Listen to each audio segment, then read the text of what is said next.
I am so excited for you guys to hear today's episode with my guest, Steve Hager.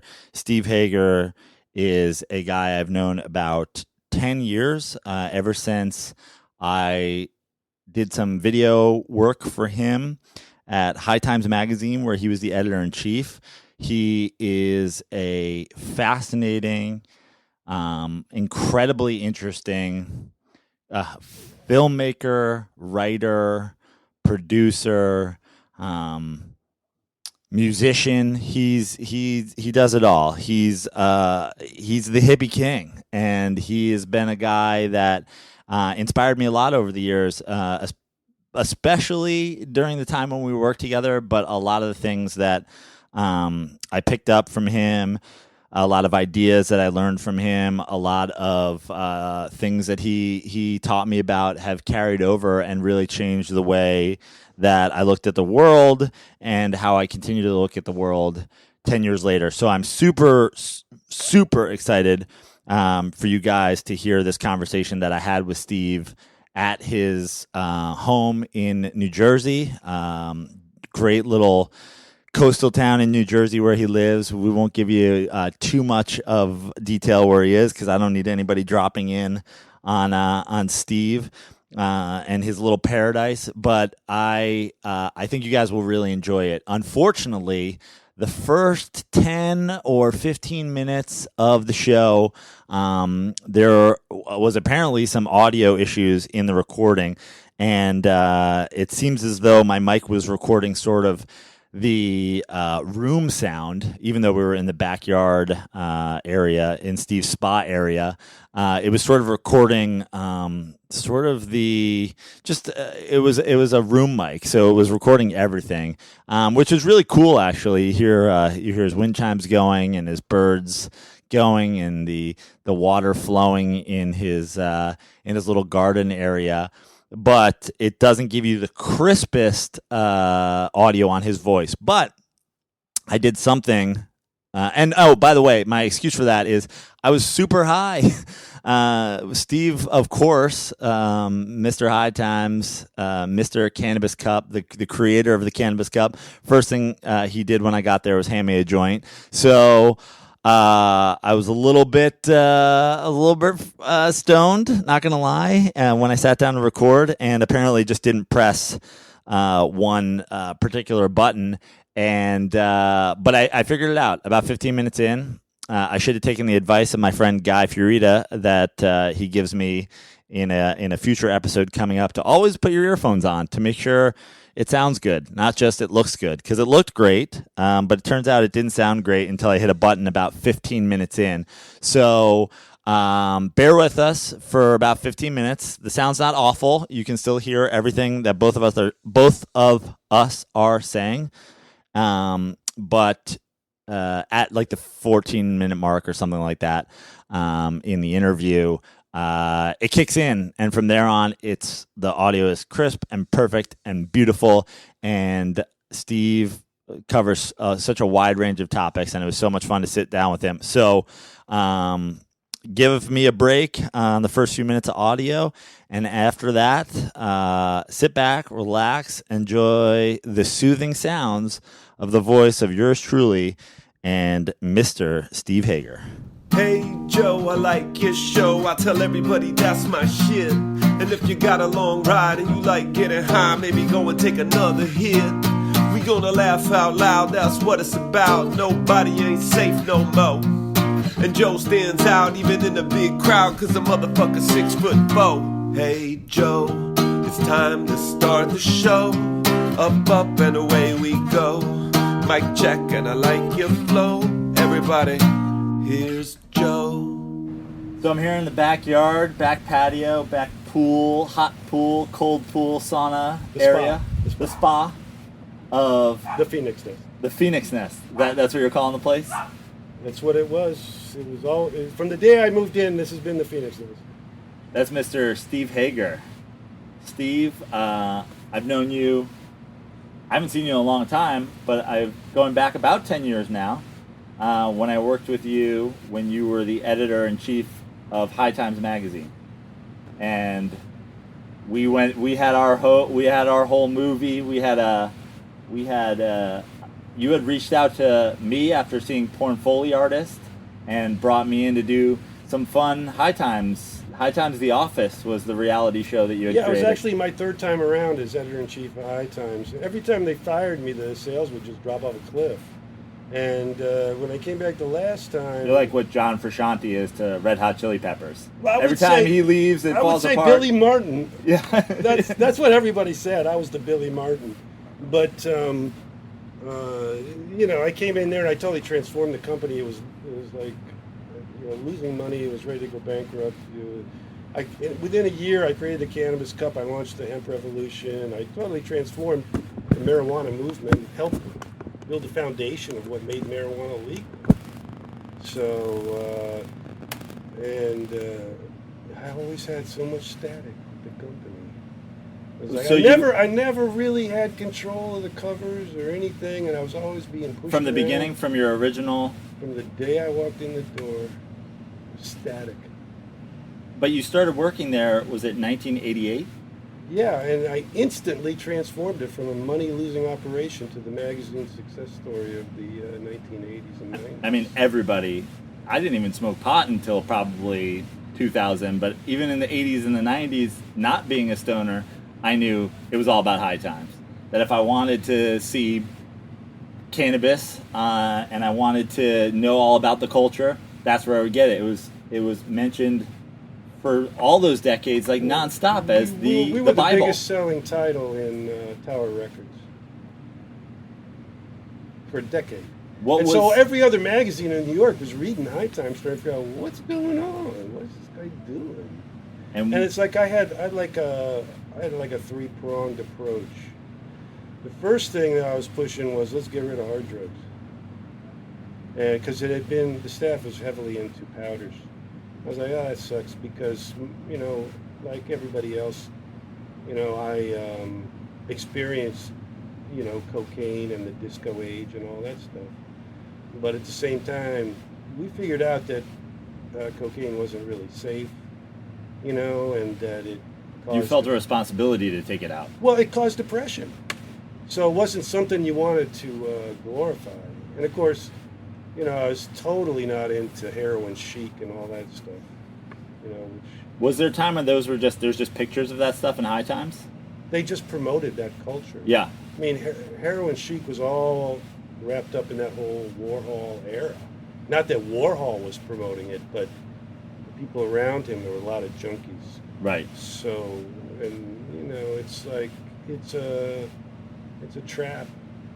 So I was like, you know. So how do you arrive? I wasn't even a big marijuana user. I mean, I would never turn it down. Yeah. If I was at a party, I'd be happy if somebody brought it up. But I wasn't buying it or, you know, using it on a regular basis or anything like that. I didn't have a problem with it. One thing I did realize, it was wholesome. You know, it didn't interfere with your sleep or your appetite. So compared to everything else that's out there, to me it was like the last thing you want to make illegal. So I was like, let's just focus on cannabis and natural things like mushrooms, and let's forget about white powders and all that bullshit. The other thing was, let's talk about politics, because, you know, we know the CIA killed Kennedy, and the people that took over the government are those people. And you wrote an article, if your Wikipedia page is true, in 1991 that got critical acclaim for being the JFK assassination article.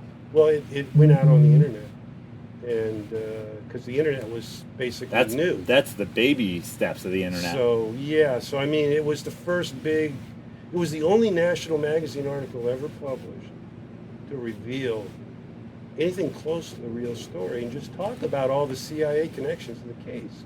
Because once you line up the dots, it's irrefutable. It's obvious. But there's a new podcast, I don't know if you've heard about it, that's out right now. It's currently running in its first season, or, you know, the story, the RFK tapes. And I feel like that's going to be something like a Making the Murderer or the serial that's going to bring a lot of attention to this stuff, because it's just a way that of presenting where people are going, oh, that guy might be innocent, and but you're talking about these assassinations. This is 27 years ago. You wrote yours. On what's really going on, right? And that's just really the tip of the iceberg, because they're manipulating public opinion through a whole variety of propaganda campaigns, and they ridicule any idea that there's this concentrated power that's hidden by creating this huge alternative media like Alex Jones, which is just pumping total garbage. You know what I mean? It's like, I can tell you the real story of the Illuminati from start to finish. Well, when I started working with you... It's nothing like what's going on with this media shit. When I started working with you at High Times, I came in and thought, oh, he's going to want to have me do the pot cooking show, and he's going to want to have me doing, the pot morning show, and we're going to make a little pot network. And I get there, and I had just started to feel like it's time for me to get into the politics of everything and like fix, try to help fix some things. And I sat down with you, we talked for a couple hours, and I left with a pile of books. I left with your book. I left with a book that you'd given me about the Bilderbergs. I'd given a comic book about 9/11, a thing about the CIA, a Kennedy book. And for the next 2 weeks of my life, I took down the 7 books you gave me, and I came out from the other side like, oh, fuck. What? Like, that's a lot for me to take on right now. But I guess politics aren't the answer, because that's just a whole bunch of... It's a big dog and pony show. No, well, I felt like, this kind of research I had been doing was entertainment to me. It's like, people do want to know this stuff. Yeah. And it's a little bit scary, which is fun, really. I mean, but the fact was, it was too scary. Yeah. The stuff I was doing was too scary, too threatening, too real, and, But I feel like that changes so quickly. Like I was saying about the RFK podcast, it's now, massive. It's like, now is the time where your information is still all out there. Your books are still out there. Your articles are still out there. Look up Steve Hager, read it all. Do the book tour that I did, and like, get really woke. The woke isn't real woke. Did you ever read my blog? No. It's called The Tin Whistle. Okay. Man, I feel like you're always hiding just under someplace. It's always happening just one step removed from me. The blog that I just wrote yesterday is called Captain Midnight's Secret Decoder Ring. And Captain Midnight was the biggest star of my parents' generation. Huge radio star.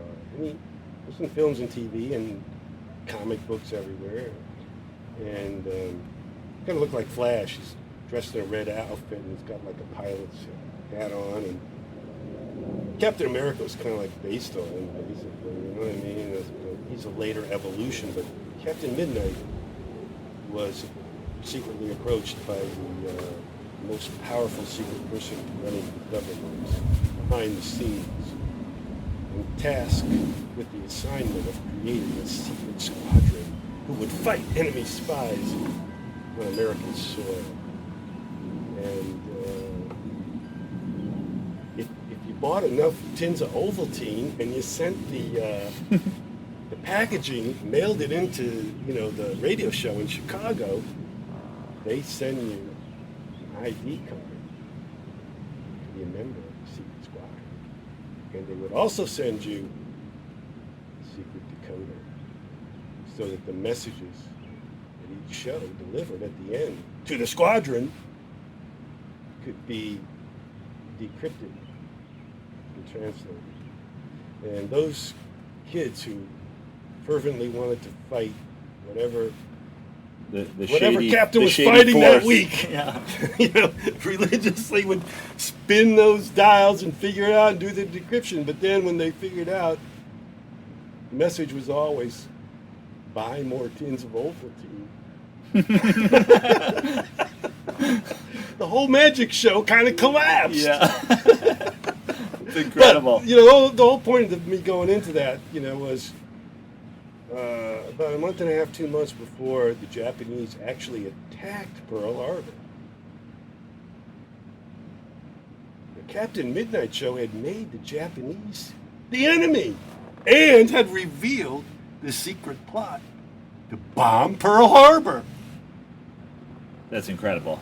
So, what's interesting about that whole thing to me is that in 1917, President Wilson created the Creel Committee of Public Information, who was just a straight-up propaganda operation to bring America into the European war. Because we were isolationists. We didn't want to send our boys to go die. Right. You know what I mean? America had no designs on any invasions or armies or any of that shit. So it took months of intense psychological prepping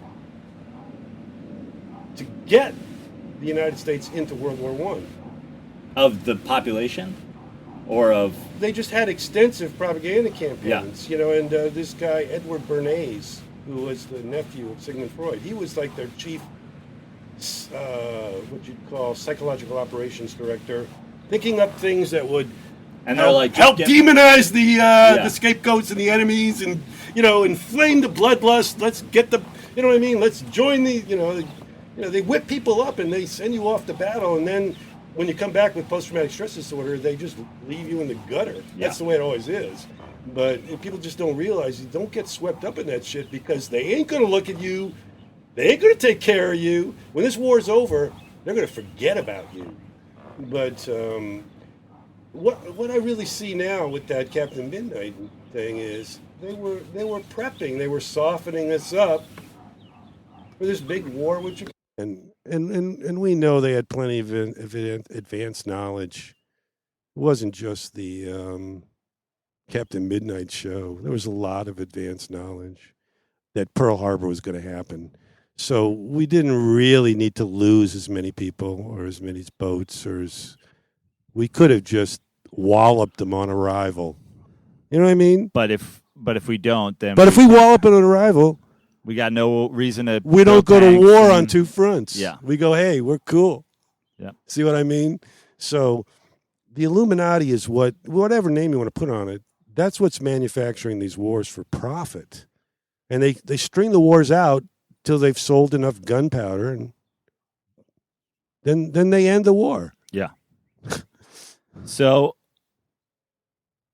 there's so much information always to take on all this stuff. It's like every little wormhole you can go down for years. The JFK thing. Yeah. So, plain and simple, who killed John F. Kennedy? The thing about when I was editor of High Times for like 20 years is I got to actually investigate all this stuff and go to the primary sources.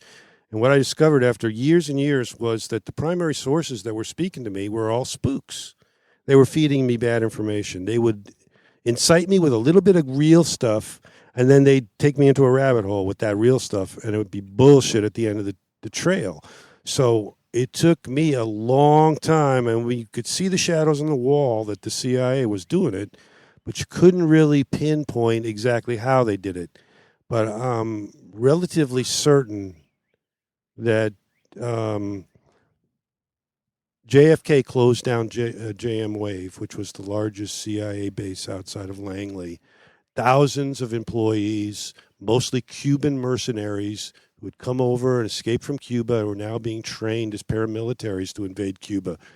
JFK made a secret deal after the Cuban Missile Crisis not to invade Cuba, to remove American missiles from Turkey. The Pentagon was very mad about those missiles being taken out of Turkey. And he basically was trying to broker détente with Cuba and the Soviet Union, and the Pentagon was really pissed off about that. And when he fired Allen Dulles, who's the cousin by marriage of his primary political opponent, who was actually David Rockefeller, who's running the oil companies, Allen Dulles and his brother, who came up with IG Farben, which is the company that funded and put Hitler in power, was built by Allen Dulles' brother, who was Secretary of State and was also the head of the most powerful law firm in America, Sullivan and Cromwell. So you got to imagine these brothers. One is the head of the CIA. The other's former Secretary of State running the most powerful law firm in America for all the biggest corporations. Mm-hmm. The concentration of power between these two cousins of Rockefeller is so intense that what probably happened is that Dulles had put his buddy in charge of counterintelligence, James Jesus Angleton. And Angleton was played by Soviet spooks. And a false mole put Angleton on a hunt for a high-placed mole in the United States government. It seems pretty obvious to me that Angleton fingered JFK as that mole, and completely legally, the national security system eliminated the threat by any means necessary and covered it up. And no laws were broken. That's, I mean, incredible. And I was with you for so much. And then at the end, it's like he's the president of the United States, essentially below the Rockefellers in government. Well, I'm saying if you're perceived as a threat to the national security, the CIA and the Justice Department and the National Security Council can conspire to have you neutralized by any means necessary to save the country, and you will be considered a patriot. So the people participating at the highest level, many of them thought they were saving the country because they seriously believed this report that JFK was a Soviet mole.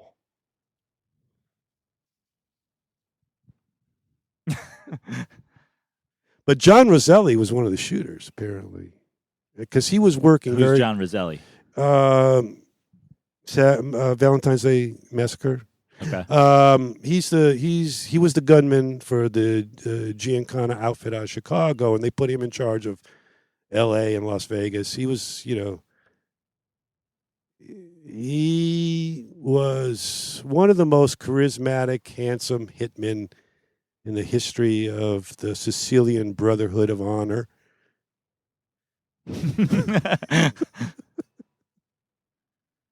Which is fallen. As a result of Joe Bonanno Sr. writing his autobiography and detailing the entire structure of the five families, and allowing Giuliani the blueprint that he needed to totally dismantle the operation. So I mean, God, there's so many tunnels, so many exits I can take on the highway. These guys, the Sicilian Men of Honor and the CIA are the two sides of the same coin. That's what you need to understand. So, Lee Harvey Oswald, is he shooting? Is he hitting the president with bullets? No, he's in the lunchroom getting a Coke out of the machine. I mean, it's so... Immediately after the shooting, he's whisked away in a car by David Morales. And Oswald is? Yeah, he's dropped off at his house, and he's told to pick up his revolver, although I don't think he knows the firing pin doesn't work. And he's told to go to this movie theater in the neighborhood. He's just moved into this rooming house in Oak Cliff, which is where the CIA has like the operations, a safe house, and a bunch of Cubans, so he's moved very quickly out of the area to the movie theater. I think he was supposed to be killed in the movie theater because he did pull out a gun in the movie theater and brandish it.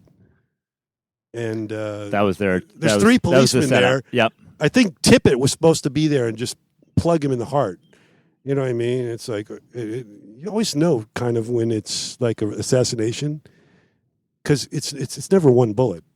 It's typically two in rapid succession. You know what I mean? That's like a trained shooter. They always tell him, you fire twice. You know what I mean? In case something went wrong with the first one or whatever. It's always two in rapid succession. So, I don't know how I came up with that tangent. But, So the CIA and the mob together killed John F. Kennedy. Yeah. And then the RFK with the help of the oil companies. Yeah. Right. And everybody else who had power and anybody who had X amount of money was in on the... Very few people knew anything. Most people were given a cover story. Even at the highest levels, you'd be given some cover story. But even at the highest level, you were told he was a Soviet mole. So, Right. Oh, man. So you write all that in when you're at High Times in 91? Yeah. And, of course, that goes... viral for the time. Yeah, and the funny thing was, up until that point, I had basically been like the golden boy of High Times. I was actually in on some of the inside stuff. Where were you before High Times? Yeah, I was the first journalist to write about hip hop. I know that, and I was gonna ask you about that. I didn't want to. So that's like prior to taking over at High Times. You're a writer in New York. I wrote about the hip hop, and I got a movie deal off that with Orion. Is the phrase that you're the first person to write hip hop in a major publication? Yeah, I coined that term, but the kids now it's a genre. The kids were using the term, right? But it did not. It didn't have a universal flavor yet. Right. The industry called it rap music. At the time. The industry being... The music industry. Yeah. And they were very resistant to rap music. They didn't like it. It was considered, prison shit, basically. And this is in the Bronx in the late 70s, early 77, 80s? 76, 77. And that's the beginning of hip-hop. That's you can trace it back to the formation, What that's happened, the Big Bang. What happened was I was interested in the art world. I had come to New York with an artist, a girlfriend I was in love with, and she ditched me. She used me to get her to New York. And once she was here... She went and did the art thing. She went and did the New York art thing. She went her own way. Yeah. Very quickly. And it was like, the thing was... That was her trip, man. I wonder, did I become an art reporter to try and win her back in some way? I don't know. Probably to just be She'd in the periphery of the scene. She'd take credit because through a weird happenstance, I was watching the art scene, but then I got a job at Leo Shull's show business newspaper for $100 a week. And the guy who gave me the job was a University of Illinois graduate like me, recent graduate. And he introduced me to another recent Illinois graduate called... And I went on to run High Times. One of them went on to be the first news director of MTV, and the other became the head of records, considered the greatest label, the most intelligent anyway. Yeah. The most, the one with the most integrity. You know what I mean? So the three of us bonded, and we formed a secret society, because throughout my entire life, I've been forming these secret societies. The squadron. You formed the squadron. So you guys had Dakota rings? It was called the Lenny Tristano Appreciation Society. And who's Lenny Tristano? The only white guy that went to the top of the jazz world. Okay. So, toe to toe with Miles. Yeah. And Ornette and the rest of them. So actually, I didn't know who he was either, until they told me, and I didn't know jack shit about music. Really, I had grown up in the '60s and was into acid rock, but I had lost interest in music. They brought me to CB's. They told me what was going on. They introduced me to hip hop. You know what I mean? So, and what's it like in being a white Midwestern kid in the late '70s, going into the Bronx and going into Harlem? Scary. It was scary, but. Well, you're just getting on the train with a notebook and going to hang out? I'd go to the shows really early while I was still light out, and I'd go home. I'd go home with escorts to get me to the subway. So I didn't feel safe at night. I felt perfectly safe during the day. So, did you feel safe at like? I mean, are you going to? But I want to tell you the story how I got involved to write about hip hop. Okay. So I'm covering the art scene, and there's this art show called New York New Wave, and it's in Long Island City. And it's the kind of show that invited a lot of new artists in. And I go there, and there's a lot of graffiti, photographs and actual work, and the first paintings I'd ever seen by Jean-Michel Basquiat.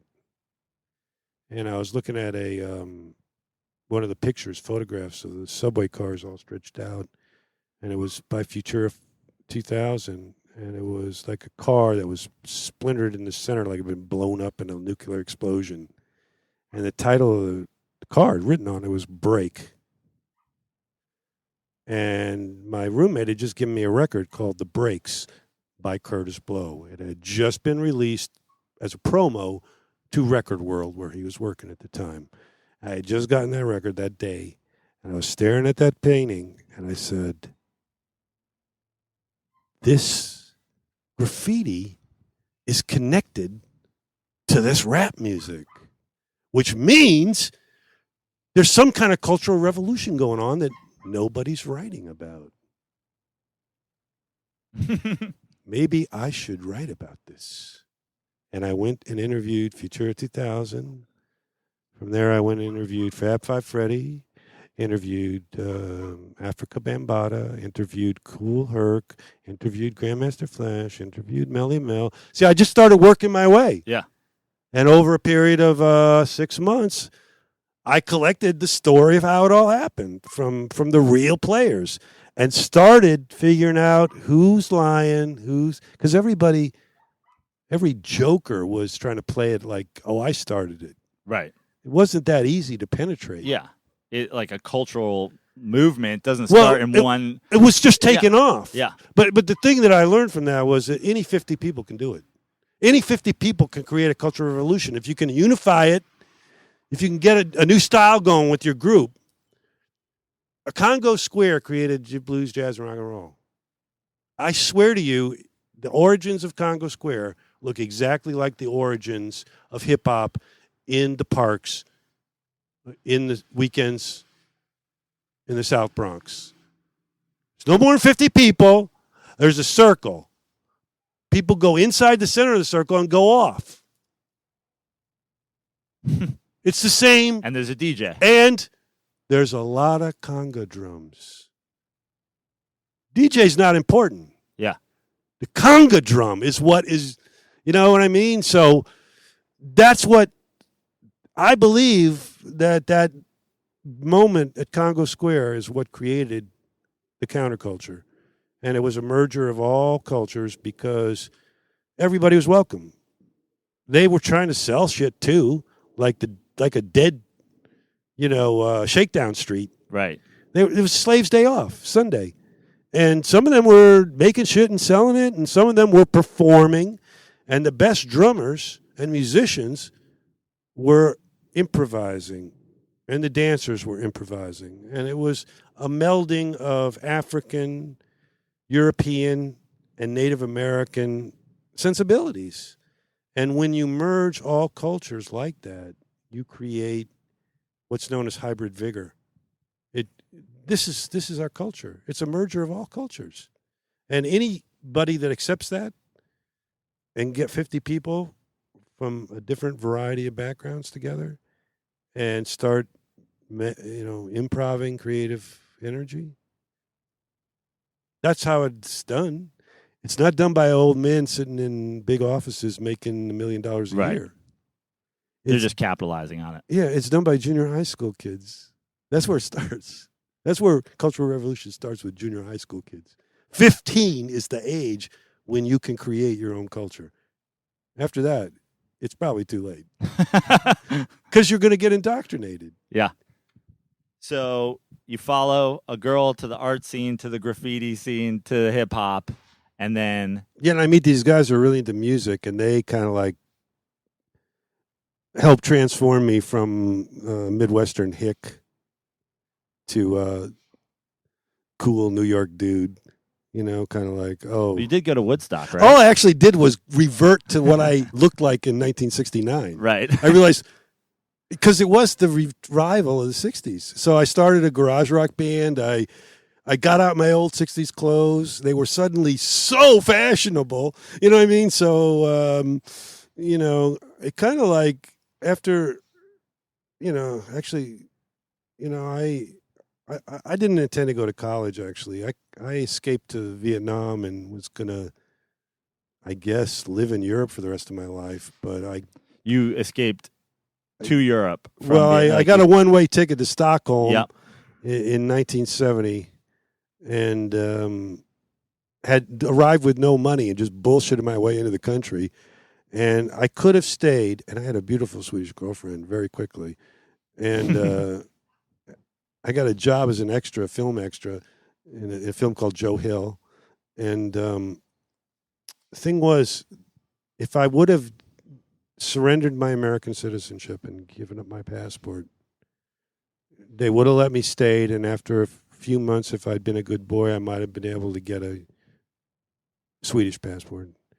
But after, being there in the dead of winter when the sun pops up in the south for 10 minutes and then goes back down, I don't like the cold. Yeah. And I just couldn't see myself in this environment for the rest of my life. And so that's beyond cold. That's like the next level cold.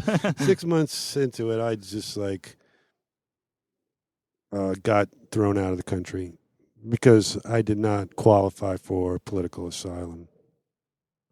And I came back and flunked my. I did everything to try and get out of that draft physical. And what's the flunk procedure? That's so funny. First, you refuse. They give you a list of about 100 different organizations tied to some form of socialism and ask you if you've ever been a member of any of these or if you have any sympathy with this shit, right? And you just circle the whole bunch and go. No, I didn't. But I was like, yeah, I'm in sympathy with this. I was like, I'm not going to sign this. I'm in sympathy or whatever. And I was like, and immediately, this is right at the beginning. You have to take like an IQ test that takes about 10 minutes. And you can see guys that have been there 5 times trying to pass this thing. I mean, they want in. Yeah, but they're too dumb. Yeah. Because the test is a joke. Right. All right. So it's like you could flunk that test, but they're going to know. If your IQ is over 80, they're going to know. Right. So then, the only thing you can do right away is you can basically say, I have sympathy with the enemy. You know what I mean? So then they go, look, I'm still going to get drafted. But what's going to happen is you're going to get flagged and you're going to get the shit end of the stick the whole time you're in. So that's what they were telling me. Yeah. So, and then there's the physical. And by the way, I had stayed up for 3 days and I hadn't eaten a solid meal in a week and I was skin and bones all the time. But now, this time I had been told that if I was below a certain weight, they wouldn't take me. So what'd you come in at? I don't know what I came in, maybe 122 or something. But the thing was, they didn't care about my weight. This was later in the war to the point where he can walk. We're taking him. Yeah. Okay. So then I realized the weight didn't work. The sympathy with the enemy didn't work. There was only one thing possible left.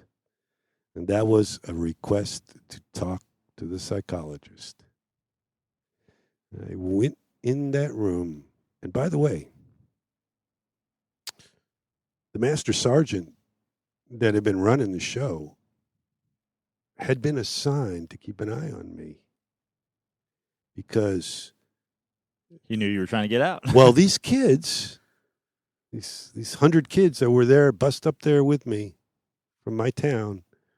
Where is this? Champaign, Illinois. But the induction center was in Chicago. We were in Chicago. Mm-hmm. And we were going straight to boot camp. There was no stop, collect, nothing. We were going straight to boot camp. So that master sergeant was getting me on that bus to boot camp, and he had made it kind of like his he was on the stretch run. His mission for the day, yeah, was to make sure I didn't slip out. Okay, so he's waiting right outside the psychiatrist's door, and I go in and talk to the psychiatrist, and I'm like, "This isn't going to work." I was like, "Well, what makes you say that?" And I said, "Well, my parents tried to put me into college, to a religious Lutheran college, the one they'd graduated from. And I went up there and was put into a dormitory with a lot of normal people. And I became kind of like, the most undesirable person in the dorm because of who I am. I couldn't have been more vague, but I was telling the truth. And I started to cry. I think I was crying because I was so scared of boot camp. And I knew this was my last, refuge. Yeah, Hail Mary. It's my Hail Mary. And if I squirt a few tears, it isn't going to hurt. Yeah. Yep. And he didn't go any deeper. And I could tell this guy's heart wasn't into this war. And he wrote me a psychological deferment on the spot. And I'll never forget the look on that master sergeant when I walked out of that room with a big beaming smile. 4F, baby. Damn, he was pissed. He was so pissed. And you never stopped screwing the man. Well, I mean, my brother did conscientious objector and did 2 years in a Chicago hospital. And he was, right then, he was at the end of his first year. And so he was there. So my first thing was to go see him. He was pissed. Yeah. In fact, that experience being a hospital worker, it kind of woke him up because he was like, "You won't believe what goes on in hospitals." Yeah. Don't go to a hospital, man. Get out. I'll meet you outside. Just don't go there. The shit that goes on in there is like it's crazy, man. That's incredible. So when you get out, when you don't have to go, you're in Chicago, you're in Urbana. That's where you went to school. Yeah. Champaign. Well, yeah, my dad was a professor there. Yeah. And then you follow a woman in New York? Well, I went. You come with her? I went back to college after that, and I got a degree in theater and then a master's degree in journalism. And you came to New York to write? I just came to New York because I was following the. Right.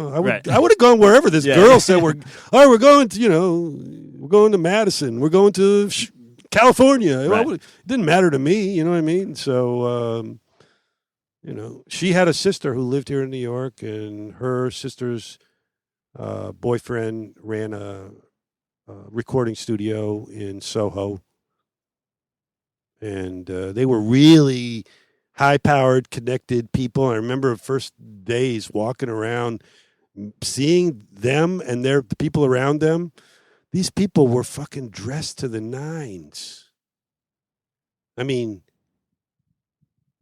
full-length camel coats, and you know what I mean? I was just like, they all had like $400 hats on and shit. Right. You know what I mean? The fashion and it's crowd. Like, here I am, can you imagine? I'm wearing like hiking boots and a down jacket, and I think, a ski jacket or something, like really ridiculous. And, you know what I mean? It's like, I didn't know, Yeah.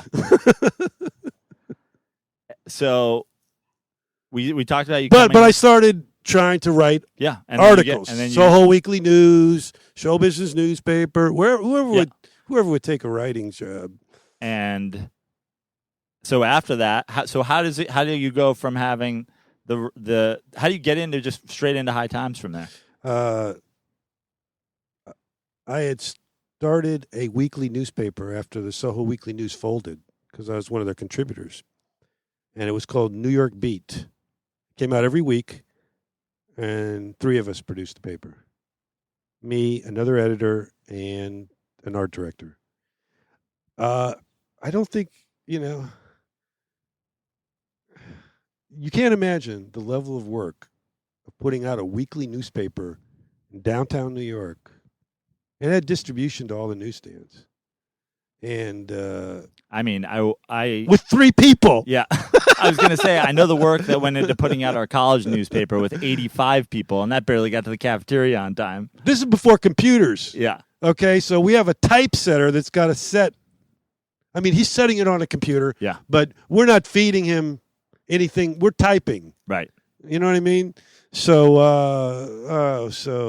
and it was pretty good. It was pretty good. New York. How many issues that comes out? I think we lasted 3 months, maybe. Okay. And it should have gone on, but the guy who was funding it, he pulled the button. He pulled the rug. He was just a community newspaper guy. He didn't understand the potential of what we had going or anything like that. And plus, the editor I was working with, he wasn't working as hard as me, but he got the job at High Times during that period. He applied for High Times, and I was doing Beat Street. So I went from, I went into a movie. He went into High Times. He immediately tried to get me involved in High Times. I went over to High Times. I checked out what they were doing. I put together an issue for him with ZZ Top on the cover, and I commissioned an article from a guy I knew to write about ZZ Top. I said, this is what you should be doing. Music and hippie music. So that was the biggest selling issue of the year. But I only did that issue that year. I think it was 85 maybe. And so then they were always calling me up. I said, why don't you come back, be executive editor, blah, blah, blah. So I went not into working at a drug magazine, but, after Beat Street kicked me out of my own movie, I didn't have anything else to do.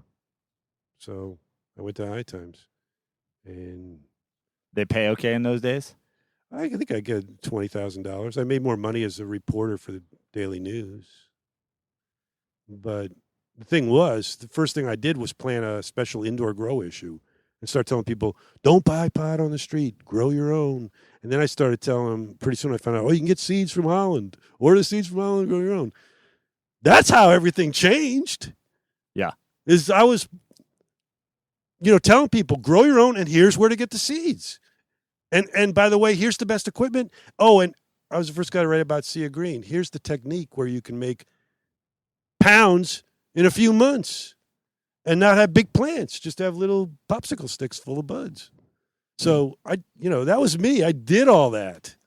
And it leads right into you starting the Cannabis Cup. Yeah, exactly. Because I was like, hey, it's legal over there. We can have like a show, like an award show, like you do for any plant or any dog or any horse or any, you know what I mean, or any movie any person. Yeah, I mean, come on, it was it's a no-brainer, so almost instantly the Cannabis Cup had more going for it than High Times. It was when Wikipedia came around, Cannabis Cup had way more views on Wikipedia than High Times. People cared way more about the Cannabis Cup. Well, I remember like I said, I didn't even start smoking pot until I was in college, and that's when you first hit it. Like I first hit it as an adult, and I'm like, wow, okay, I'm into like I'm into the world. That's when I really come across High Times for the first time, where I'm buying it and reading it because I need to know, how do I grow it? How do I get it? How do I whatever? Why am I doing? Obviously now it's a whole different world, but why am I dealing with like sketchy black market people when like I grew up in Westchester? I know where there's land. I know how plants work. My dad had a garden. Like what are we doing here? And that's what takes you to High Times. That's what takes you to things like the Cannabis Cup. What is the best? What is like? What does it look like? What does it look like? You know, all these strains are out today. We're all discovered. people think, oh, some genius went into a lab and developed this shit. No. These people all ordered seeds from Amsterdam. Some of the seeds were grown overseas. Some of them were grown here and just mailed out of the States. But the thing was, this proliferation of hybrid seeds, F1 hybrids, where you take different genes from wide varieties and you get a seed that'll give you one generation that's a mix, and then after that it goes bonkers, develops super strains, 1 in 1,000, 1 in 1,000,000. But who gets the magic beans? That's the real story of Jack the Beanstalk, see? Out of all those thousands of people that order seeds, one guy got Diesel. One guy got Kush. One guy got Girl Scout cookies. See what I mean? It's like it was no genius. It was happenstance. Right. So, but then it's cultivating that and keeping it, and I mean, industry could do this if it was legal because they could grow out thousands and thousands of plants, F1 hybrids, and they could say, "Oh, there's the super plant." But in this case, the super plant was hidden amongst all these other deliveries, and only if you were smart enough. A lot of people try to grow pot and the seeds all died. Whatever, they never even got a foot-high plant. That might have been a super seed. You just don't know. Right. So to me, the story of Jack and the Beanstalk is really the story of getting the magic bean. You know what I mean? Yeah. Who got that Diesel? You know what I mean? So we know it came out of Colorado. So you've traced it back to Colorado. Yeah. There was a bag of weed sold at a Dead Show in Indiana, and it was bought by a guy in Boston, and it had like 4 seeds, and the Diesel, the New York Diesel, all that stuff comes out of that. So that's amazing. So then the Cannabis Cup, like you said, takes on a life of its own. That's where everybody knows in Amsterdam every year everybody's gonna get together. There's gonna be an expo. The new technology appears there first. Yeah. It's like the car show, right? You know what I mean? I've been with you. I meet you about, I want to say it was like 6 or 7 months out from, was that the 20th Cannabis Cup that we did? I think it was, and because it was 20th Cannabis Cup, and because Borat had just come out. Yeah.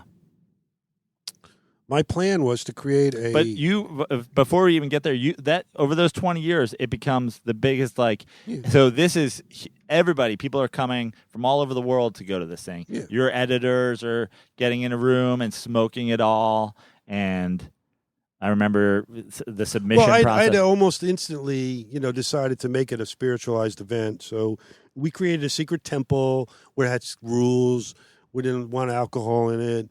We had glass jars. Before this, nobody used glass jars. Now everybody uses glass jars. Right. But we were I started the glass jar thing where we put codes on the jar, and we would just have shelves, and everything started out at the bottom. And as people How many entries is the first Cannabis Cup getting? 4. But so only one person didn't get a medal. The process, the temple, the way the jars, that took years to develop. But if people liked the strain, they would move the jar up. So the good strains just moved up to the top shelf. And eventually one would be up there at the top. It happened organically over a week. So there was no need for writing down things. I'm so annoyed when people hand you this ballot. It's got 15 things on it, and you're supposed to rate from 1 to 10, all those things, and then they put all those numbers into a computer. Dude, if I gave you 10 bags of weed, yeah, and I came back in 3 days, I would just check to see which weed you were smoking. Yeah. It ain't that complicated. But it became big but they try to make it business. scientific. Right. You know what I mean? It It's became just a big bullshit. business that for High Times for people to come over and get the passes and go to the event and go to the expo and see all the corporate now weed wares. And so that now there has to be at least the parade of we're doing this in a very specific way. You can't buy and sell.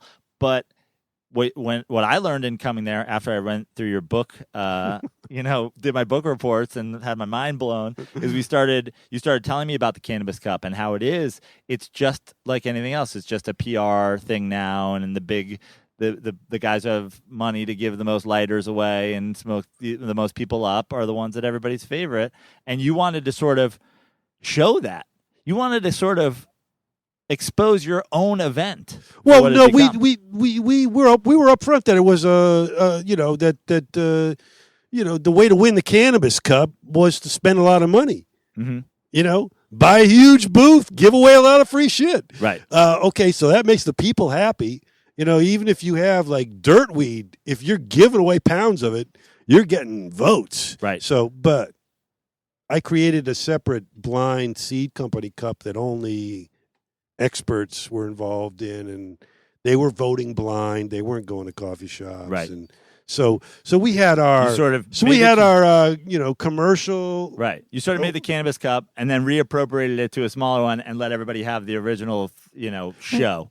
Yeah, well, I mean, we wanted to let the companies go whole hog, and at the same time, we wanted to have a separate competition where the seed companies who were actually selling the seeds were a little bit more scrutinized, and they couldn't buy their way into that one. So, you could buy the Cannabis Cup, but you couldn't buy the seed company cup. And when I started working with you, the idea that you sort of the homework you had given me, part of it included like a High Times like paperback like compilation or something like that, and it had Tom Forsad. Yeah. His story in there, and he told me read up on this. Well, yeah, because we were kind of like us trying to make you like a new emanation of Tom in a way, sort of, Yeah. And so I played, but not a smuggler, a grower. A grower. Yeah. And I played this sort of small New York grower with some who had the best weed, who had magic beans. Yeah. That was the idea. Who had the Ookie Kabuki. Yeah. He had the best of the best. He had the Ookie Kabuki. But then by happenstance. Yeah. And because he was a complete and utter fool and bipolar and had psychotic episodes. So he didn't do it on purpose. But then you inserted this character into the Cannabis Cup. You're like, go and do a Borat thing. Never stop being this guy. You got the Ookie Kabuki, your Big Apple seeds. Well, also, I went to the best weed broker in Amsterdam when we arrived, and I bought the best weed in Amsterdam, there was only a little bit of it. And I bought it out, and then I entered it. I gave it to you, and you entered it. Yeah. I gave you $1,000 to enter it. Well, I remember you gave me that bag. You said, this has been on the shelf for 6 months. This is the best thing here. You said, I want you to take it. I want you to smoke everybody up with it. But then I'm going to give you this bag of dirt weed, and you're going to submit that. So it won't win.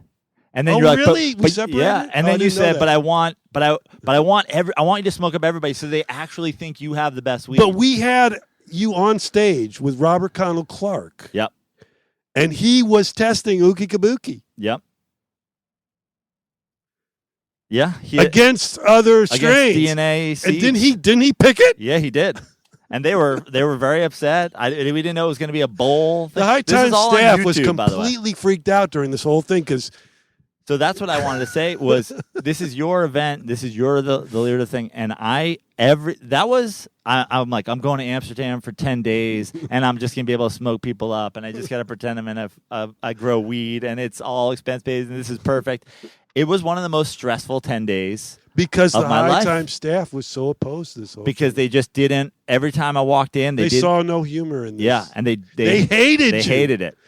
Yeah, like I explained the whole thing earlier. I don't think you had it on tape, but when I came back the third time to be editor, Nobody wanted me there.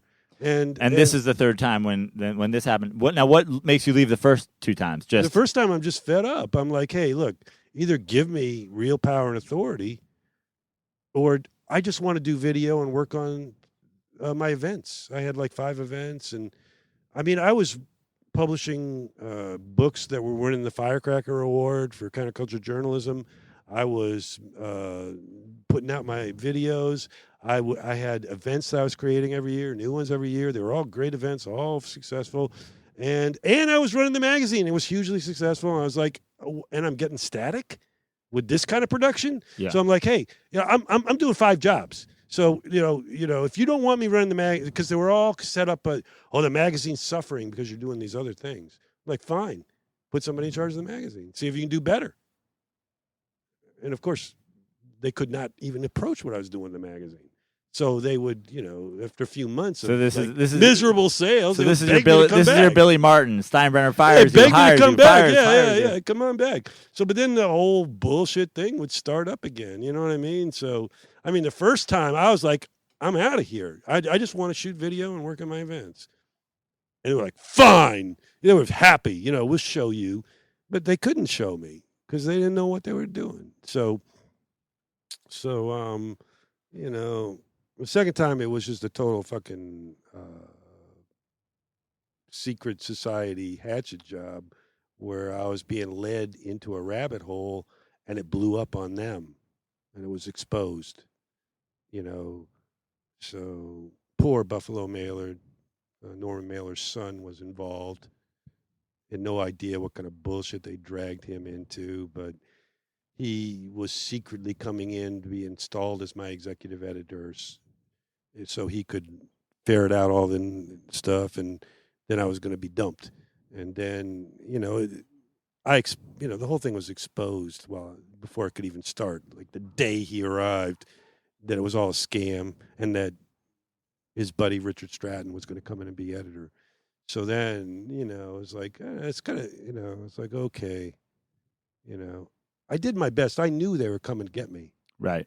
That's why I started going after the Illuminati and everything. Because it was like, I kind of knew. It's like, after I exposed the CIA, it was like everything changed. Like, that CIA story. He knows too much. That CIA story, I should have gotten awards. Right. I should have been recognized. Instead, I was like 86th everywhere. You know what I mean? So then I realized, you can't do that. It's like, I have a friend, who's a very successful actor, one of the most successful black actors, and it's like, Steve, I wish you had come to me and told me you were going to write that story about the CIA, because I would have told you not to do that. Yeah. But then they bring you back again.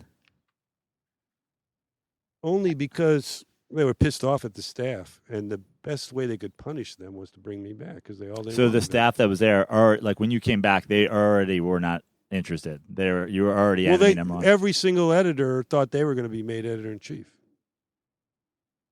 Right. None of them wanted me. I had a good staff at one time. They had all either left or betrayed me. So anybody that liked me early on was 86th. I got so isolated. I can only describe it like, imagine you are, whatever that guy is, Captain Queeg or whatever. You're on the destroyer. Your whole staff hates you. Everything you do is turned into something bad. Suddenly, you start rolling metal balls. You know what I mean? It's like, it's the pressure from the people around you that's causing this. And it's like, the funny thing was, if Guy had been a little more sophisticated and understood what's happening, and had really taken my perspective, and we had just pursued the Borat movie and fucked them, we could have made a splash. Yeah. You know what I mean? Yeah. But everybody was so blindsided by all the hatred, and static against me. Nobody was expecting Well, that. I remember just coming to the office to see you. It was like you had totally isolated yourself in this office, and walking down the hall to just eyeball. It was like dead man walking. Like people just that you could feel the bad energy. Yeah. Oh, they're going to see Steve.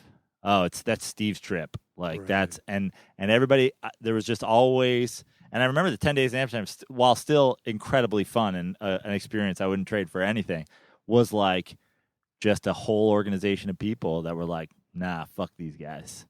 And I thought I loved where you were at. I'm like, yeah, why not? Let's have fun. It's an experience. It's an event. It's a expo. Like, let's all have a My whole thing was let's make a movie. We can do Borat, but we can do a better Borat. Yeah. So I knew you had the talent, and but everybody there was so threatened that I would find somebody and we would create a show. It would be successful. Then how the fuck are they gonna get rid of me? You know what I mean? It's like then they're stuck with you. So how long after that was the next time your final removal? Well, what happened was after I tried to do the Borat movie, I was removed as editor, but I was left with the job. They just like savagely reduced my salary and shit. And I told them I just want to go home. I'll work from home. And they didn't want anything from me. So they would pay me my salary just for writing a column. In fact, they were kind of orders. I would write stuff and nothing would be published. I would write books on Tom Prasad, nothing would be published. It was kind of like he's allowed 500 words in every magazine. And that is all. Okay? So I went from the biggest producer and, producing quality work on every platform, creating my own platforms, to 500 words in the magazine. And then one day, after about a couple of years of that, they killed the column. And it just so happened that same week, I had been working on a movie deal with Orion for 2 years. Now we had a finished script, and the Temple Dragons and my candles, everything was in the movie. It was called High Times Cannabis Cup. Only High Times had a clause in the contract. They had to give script approval. When they saw the script and they saw that, Hager's shit is in here, it was like, take all that shit out, or you can't do the movie. And the producers came to me and they said, what the fuck is this? And I can only equate this to... But like the Cannabis, I mean, that's your event. I can only equate this to somebody hands you the script to The Wizard of Oz and the head of the studio says, take out the witches. Yeah. Because, see, that spirituality, that magic I was putting into the Cannabis Cup, that improvisational energy that merged all cultures and all that stuff, that was the Cannabis Cup. That was what excited people. That was what gave it its soul. And it doesn't have that soul anymore. But the thing was, they couldn't. I was just clinging, even though I was completely destroyed. I had, huge mountains of debt. I was like, I was clinging to this hope that someday the things I had done with the Cannabis Cup would be shown. And this movie was my attempt to do that. You know what I mean? And when they killed that, I lost it. And I didn't want anything to do with High Times after that. I just wanted out. And what happens to all of your video footage and all your archives and all your... Well, what was interesting was, at the time, I owned 10% of the stock. And I was being abused as a minority shareholder. I was a senior citizen. And I began writing to the owners, the various owners who owned stock, and outlining what the problems were, what needed to be done, and the horrible things that had been done to me. And I was asking for $150 a week raise, no, $200 a month raise because my kid needed braces. And it escalated. It's like, I thought I could get the raise. I was crushed by all this debt and all that's going on. And, I went from a big, huge salary to very little salary. And I wasn't prepared for that. It takes you years to recalibrate that shit. I had to remortgage my house. It was like I went so deep. It was like, and I just was trying to keep my head above water. And then my kid needs braces. And they're telling me it's probably going to cost $5,000 over 5 years. And he still has the braces on. Yeah. This is 6.5 years later. So it's $250 a month. That's just like the whole thing just broke me. They had crushed me. They had killed every project. They killed several projects, not just the Borat movie, not just the Orion Pictures movie. There were lots of other projects. Right.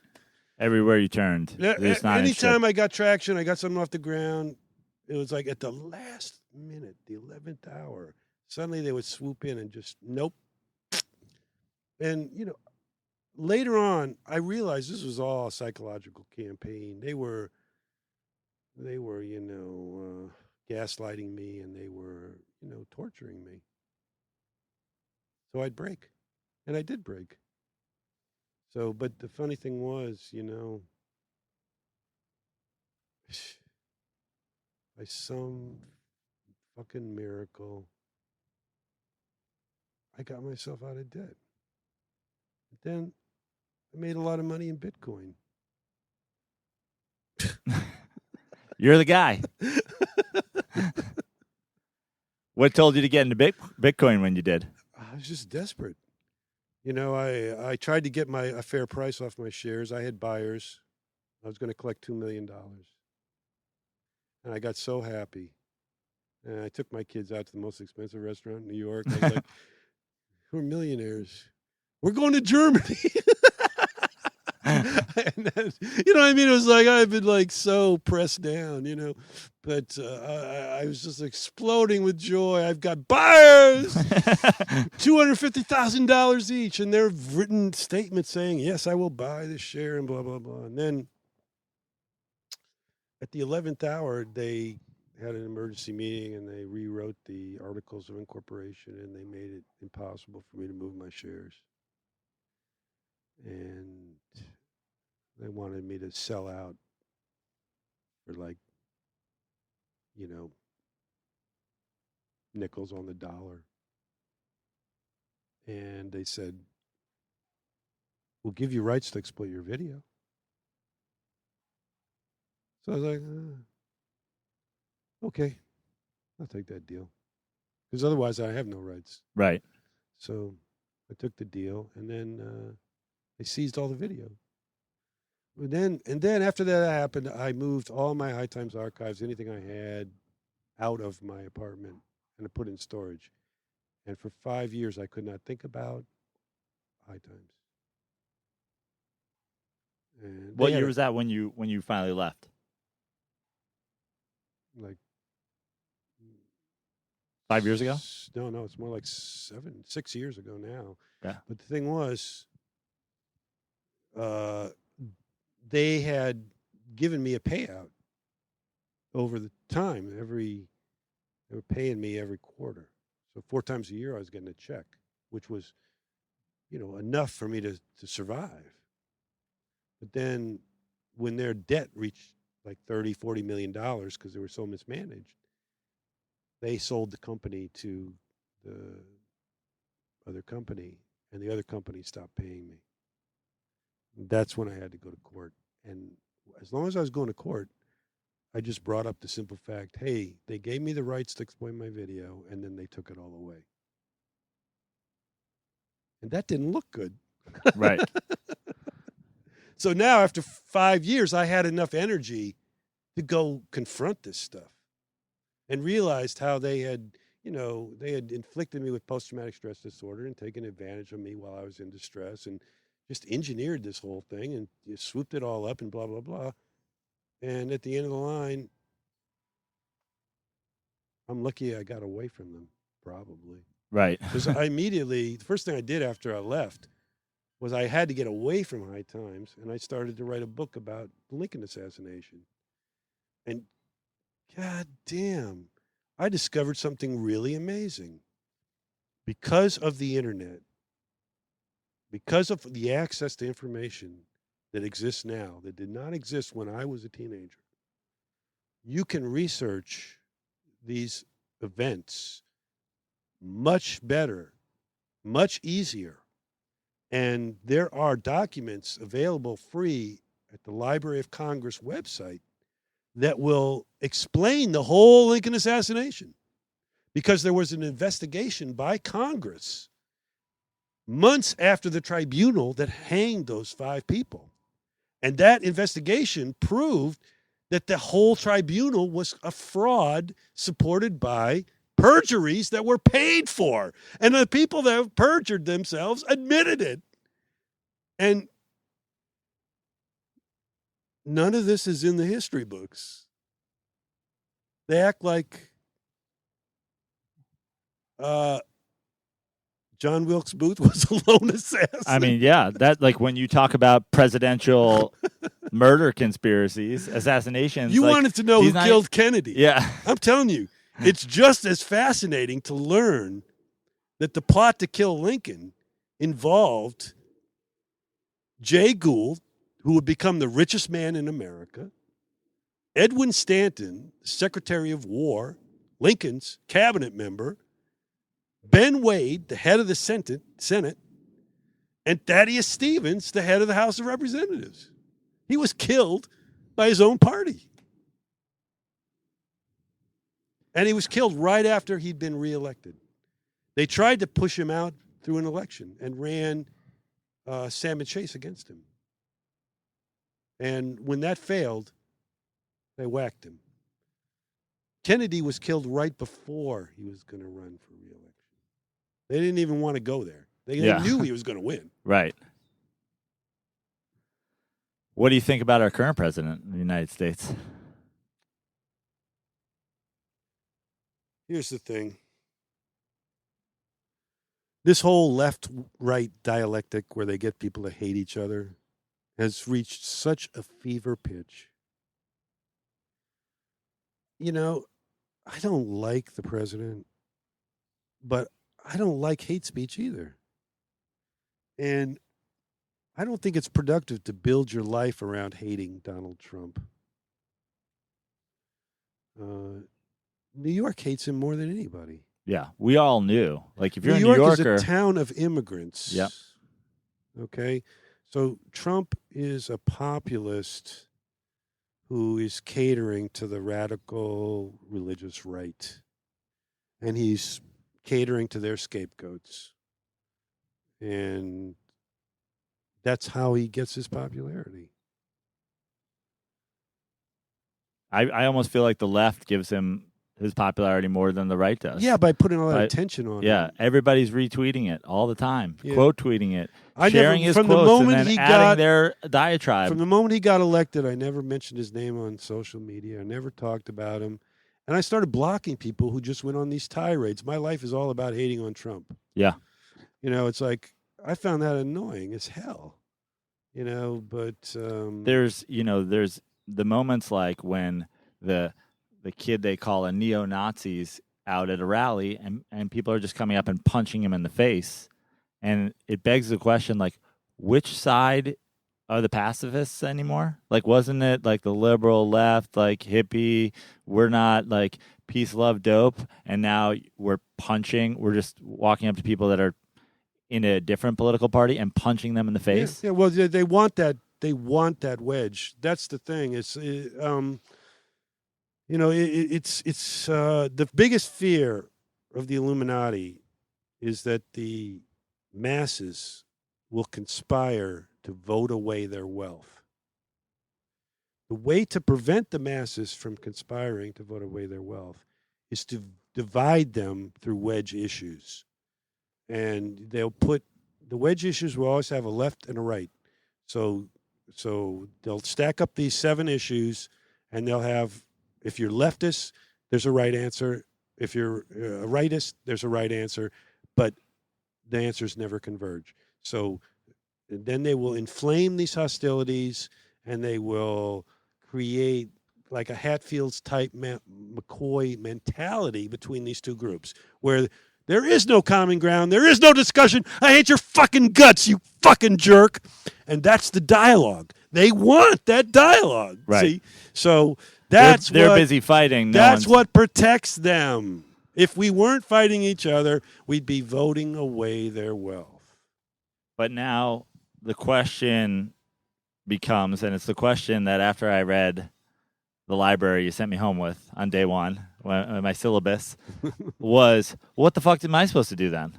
Right? Like, if you can't... I'm glad you asked me that, because I finally figured all that shit out.